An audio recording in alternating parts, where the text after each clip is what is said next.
So we received the call at 7:27 a.m. just after the child had been struck right at the corner of Legacy Bright and Hampton Meadows.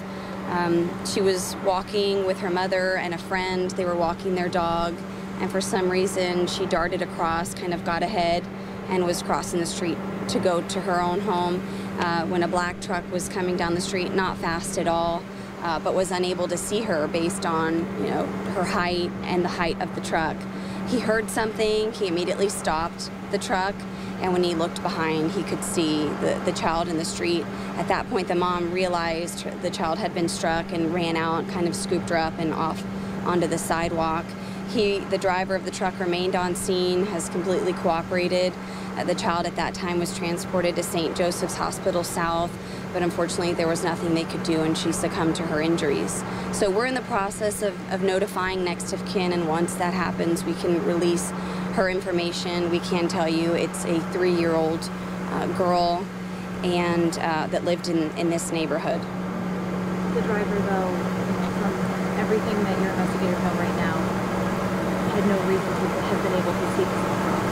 Right, it just happened so fast, and where she darted across in front of the truck, she just wasn't far ahead enough for him to really see her based on the height of the truck. We don't know what caused her to decide to run across the street? I mean, just a kid being a kid, I guess? Yeah, just a kid darting across the street. We see that all the time, and sometimes we get lucky that there's no car, and then other times, like this one, there's that one time where there's a car and there's no second opportunity or second chance or eye opener for a parent. That first time is the time.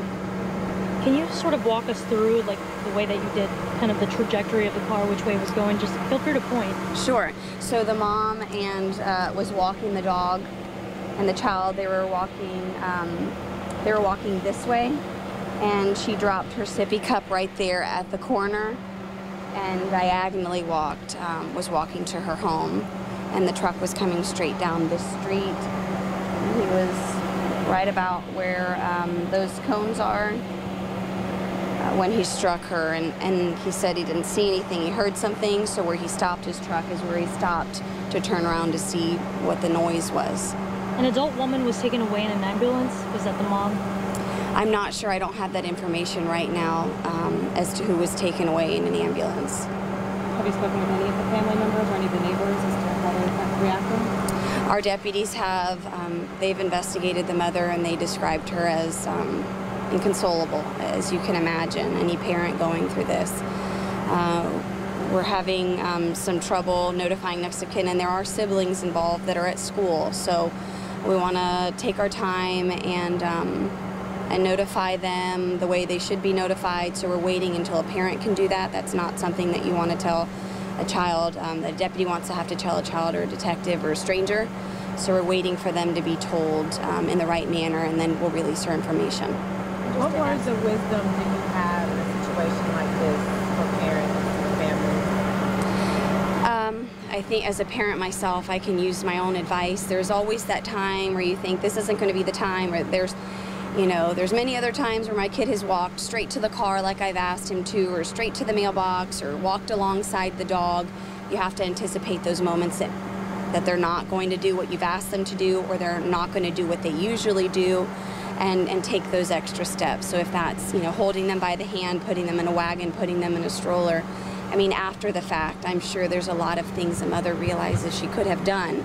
But all of us in this situation, if they walked the dog every morning, and every morning the child stayed next to her side, there's no reason for her to believe that this was going to be the day she didn't do that. So just kind of anticipate your child maybe acting out of the norm, and something tragic like this happening to you, to hopefully avoid this happening to another family. Just to ask directly, nothing criminal, just a tragic accident? No, nothing criminal, just a tragic accident.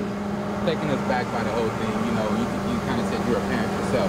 Walking on that walkway a few minutes ago, it looked like you were shedding tears. I mean, you are human. I mean, I know you are a VIO, but just take us through that whole response of that, the information you received, and then you have to, relay that to being a parent. Right. This is a really tough job.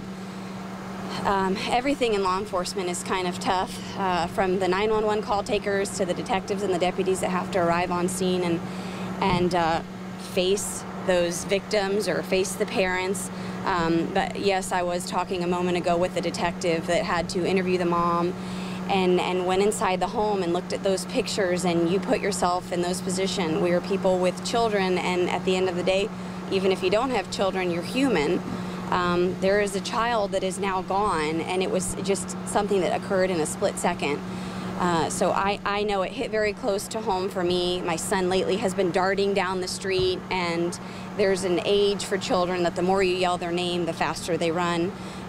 So I think that I myself kind of put myself in that position for a moment, and it's very tough. Our families break. I mean, our hearts break for these families, and we have to do this kind of stuff all the time. So if there's anything good that can come of this, learn that this could happen to your family and try to find a way to avoid it. Just try to learn from it.